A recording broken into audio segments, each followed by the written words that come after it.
بسم اللہ الرحمن الرحیم۔ السلام علیکم ورحمۃ اللہ وبرکاتہ۔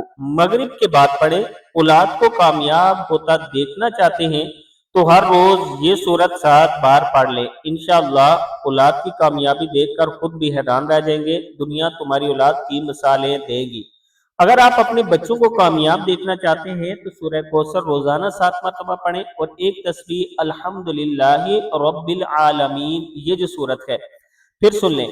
اگر آپ اپنے بچوں کو کامیاب دیکھنا چاہتے ہیں تو سورہ کوثر 7 مرتبہ اور ایک تسبیح سورہ فاتحہ الحمدللہ رب العالمین الرحمن الرحیم مالک یوم الدین ایاک نعبد و ایاک نستعین اہدنا الصراط المستقیم صراط الذین انعمت علیہم غیر المغضوب علیہم ولا الضالین، یہ والی صورت پڑھے ایک تسبیح یعنی 100 مرتبہ، تو اللہ تعالیٰ کرم فرمائیں گے، انشاءاللہ آپ کی اولاد کامیاب ہوگی۔